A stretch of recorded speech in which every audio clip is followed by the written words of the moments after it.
नमस्कार. तुम्हाला किंवा तुमच्या कुटुंबाला वैद्यकीय आपत्ती मदत किंवा शैक्षणिक सहाय्याची गरज आहे का?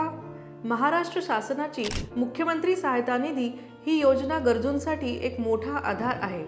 चला पाहूया संपूर्ण प्रक्रिया. प्रथम या योजनेसाठी कोण पात्र आहेत ते बघूया. आर्थिकदृष्ट्या दुर्बल कुटुंबातील नागरिक व ज्या रुग्णांना तातडीच्या वैद्यकीय मदतीची गरज आहे असे नागरिक. पण अर्जदार महाराष्ट्रातील रहिवासी असणे आवश्यक आहे. ही मदत विविध कारणांसाठी मिळू शकते, जसे की गंभीर आजारांवर वैद्यकीय मदत, नैसर्गिक आपत्तीग्रस्तांना सहाय्य, गरजू विद्यार्थ्यांना शैक्षणिक मदत व आगीमुळे झालेल्या नुकसान भरपाईसाठी. अर्ज करताना पुढील कागदपत्रे अनिवार्य आहेत. 1. आधार कार्ड किंवा ओळखपत्र. 2. वैद्यकीय अहवाल व खर्चाचा अंदाज. 3. उत्पन्न प्रमाणपत्र. 4.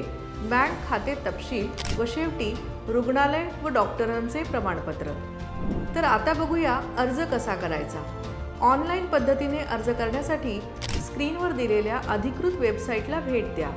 मग तेथील अर्ज भरा आणि आवश्यक कागदपत्रे अपलोड करा.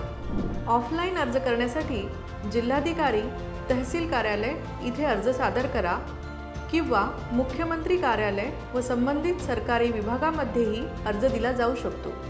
मुख्यमंत्री वैद्यकीय सहायता निधीमध्ये पुढील आजार समाविष्ट आहेत. 1. कर्करोग किंवा कॅन्सर, हृदयरोग व हृदय शस्त्रक्रिया, किडनी प्रत्यारोपण व डायलिसिस, लिव्हर प्रत्यारोपण, मेंदू व मज्जासंस्थेशी संबंधित आजार, गंभीर अपघात व आपत्कालीन उपचार, नवजात शिशूंचे उपचार इत्यादी. ही मदत रुग्णालयाच्या थेट बँक खात्यात जमा केली जाते आणि संपूर्ण प्रक्रिया पारदर्शक आहे. गरजू नागरिकांनी या योजनेचा लाभ घ्यावा.